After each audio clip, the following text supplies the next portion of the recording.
विद्यार्थियों को मेरा नमस्कार। तो जैसा आप सभी जानते हैं कि आज की वीडियो में हम जो हमारा प्रथम अध्याय था भारतीय वसंत गीति, उसका जो अभ्यास कार्य है वो हम आपको कराएंगे। तो प्रथम जो है अधोलिखितानाम प्रश्नानाम उत्तराणि संस्कृत भाषा लिखत कि नीचे लिखे गए जो प्रश्नों के उत्तर है वो संस्कृत भाषा में लिखिए। कवि वीणा पाणी किम कथ्यति, कवि जो है वीणा पाणी किम कथ्यति अर्थात वीणा पाणी माँ सरस्वती को क्या करने के लिए कहता है।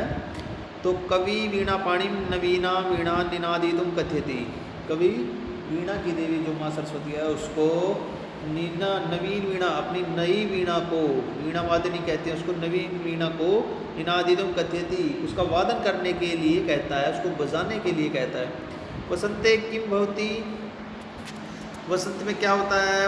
वसंते सरसा रसाला लसंती काकलिनाम क्लापच विलसंती। वसंते किम भवति, वसंत में क्या होता है कि जो सरसा रस युक्त, रसाला मैंने आम, आम जो है वो आम का जो बोर है, आम के जो फल है वो वृक्षों पर आ जाते हैं। काकलिनाम क्लापच विलसंती, और कोयलों के जो समूह है वो कूकने लगते हैं, आवाज़ करने लगते हैं। सरस्वत्य वीणाम श्रुत्वा किम परिवर्तनम भवतु इति कवि इच्छाम लिखति, सरस्वती की वीणा को श्रुत्वा मैंने श्रु धातु है, कत्वा प्रत्यय है इसमें, किम परिवर्तन क्या परिवर्तन, इति कवि इच्छा लिखत अर्थात कवि की क्या इच्छा है कि सरस्वती देवी की वीणा को सुनकर क्या परिवर्तन हो सकता है। सरस्वती वीणा श्रुत्वानाम लतानाम शांतिशीलम सुमम चलेत अर्थात माँ सरस्वती की वीणा को सुन करके जो शांत लताएँ हैं वो भी अर्थात वायु उनको हिला सकती है, चला सकती है। नदी नाम कांत सलिलम च सलिलम उच्छलेत अर्थात शांत नदियों का जो जल है वो भी उछलने लगता है। कवि भगवती भारती कस्या नद्या तटे मधु माधवीनाम नताम पंक्तिम अवलोक्य वीणा वादितुम कथ्यति। तो कवि भगवती भारती, कवि जो है वो भगवती भारती कस्य नदी, किस नदी के तट पर, उत्तर मैंने कहा मधु माधवी नाम नताम पंक्ति, पंक्ति मैंने पंक्तियों को, अवलोक्य मैंने देखना, वीणा वादितुम कथ्यति वीणा वादन करने के लिए कहता है। किस नदी के तट पर पंक्तियों को देखकर वीणा वादन करने के लिए कहता है। कवि भगवती भारती यमुना नाया, कि कवि भगवती भारती यमुना नदी के तट पर मधु माधवी नाम, मधु माधवी की लताओं की पंक्तियों को देखकर वीणा का वादन करने के लिए कहता है।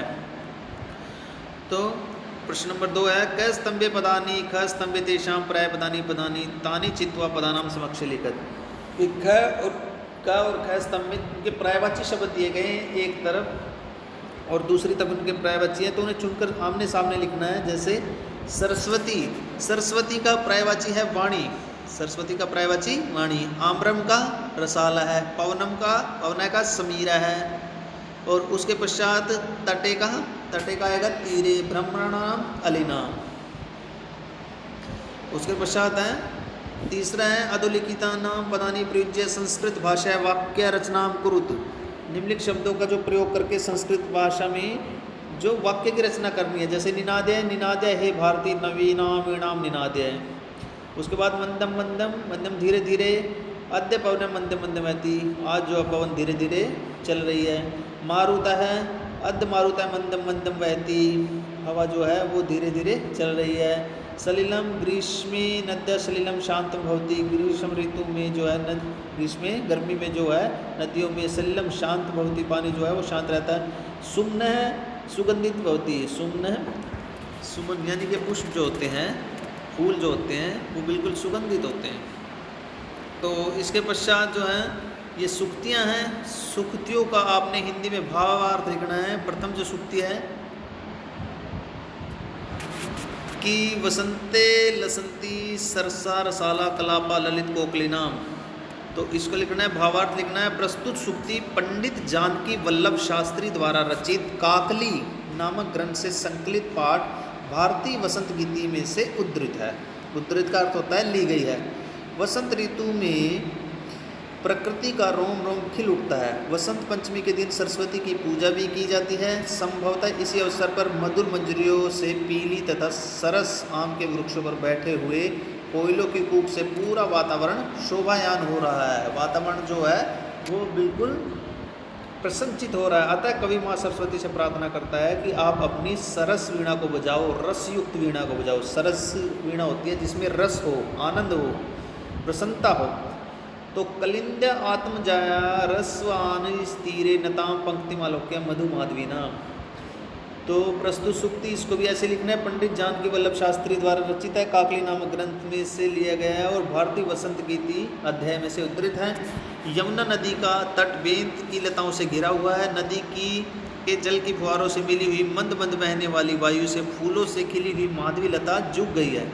इस कारण यमुना नदी के तट के आसपास का दृश्य अत्यंत रमणीय हो गया है। देखने योग्य ऐसे मनोरम दृश्य में कवि सरस्वती माँ से वीणा बजाने की प्रार्थना कर रहा है।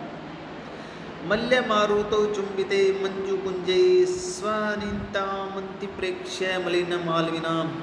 प्रस्तुत सूक्ति में पंडित जानकी वल्लभ, ये प्रत्येक सूक्ति में लिखना आपने, चंदन की सुगंध से सुगंधित वायु के स्पर्श से कोमल पत्तों वाले वृक्ष से रमणीय स्थान में, कोमल पत्तों वाले वृक्षों से रमणीय होता है जो सुंदर स्थान हो, स्थान में काले भ्रमरों के गुनगुनाने की मधुर आवाज़ गूंज रही है।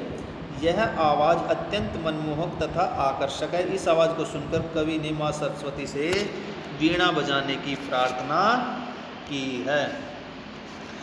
उसके पश्चात ये श्लोक दे रखे हैं। श्लोक में से प्रश्न उत्तर आपने छांट करके लिखने हैं। जैसे वसंते लसंती सरसा रसाला कलापा कलित ललित कोकलिनाम, इसमें दे भी रखे हैं आंसर नीचे। सरसा रसाला कदा लसंती, जो रसयुक्त आम है वो कब आते हैं? सरसा रसाला वसंते, वसंत ऋतु में आ जाते हैं। वसंते के लसंती, वसंते सरसा रसाला लसंती, तेषाम कलापा भी लसंती, ललित कोकलिनाम काकलिनाम कलापा विसंती। ये 4 श्लोक हैं, 3 श्लोक हैं और इसके नीचे जो प्रश्न उत्तर है वो ये करने आपने। उसके पश्चात आता है प्रश्न निर्माण। स्थूलम पदम आधृत्य प्रश्न निर्माण करके, स्थूल पदों के आधार पर प्रश्न निर्माण करना है। वसंते काकलिनाम कलापा विलसंती, जैसे आपने पिछली कक्षा में किया है। तो ये जो ज़्यादा डार्क सा है इसको आपने, इसकी जगह प्रश्न निर्माण, वसंते कदा, वसंते की जगह सिर्फ कदा आएगा।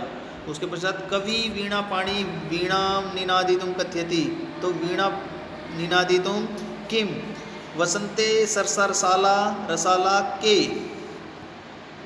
उसके पश्चात कलिंद आत्मजाया, कलिंद आत्मजाया कस्या, वीणाम आकर्ण्य सुमम, सुमम किम, जो आपके सर्वनाम पद है उसकी जगह ऐसे प्रश्न निर्माण आएगा।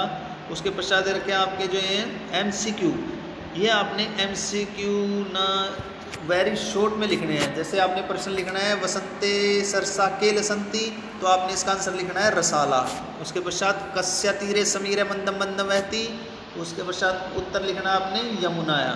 ऐसे आपने इसके MCQ में ये वेरी शॉर्ट लिखने हैं। उसके पश्चात आ जाता है प्रथम श्लोक से आश्रम, हिंदी भाषा में आंग्ल भाषा में लिखित की प्रथम श्लोक का जो है आपने हिंदी भाषा में इसका आशय लिखना है, इसमें लिख रखे हैं। और पंचम में है जी ये जो विलोम पद है इनके लिखने हैं, कठोरम का मृदम, कटु का मधुरम, शीघ्रम का मंदम मंदम, उसके बाद प्राचीनम का नवीनम और नीरसा का सरसा। तो यहाँ तक आपने ये कार्य करना है। धन्यवाद।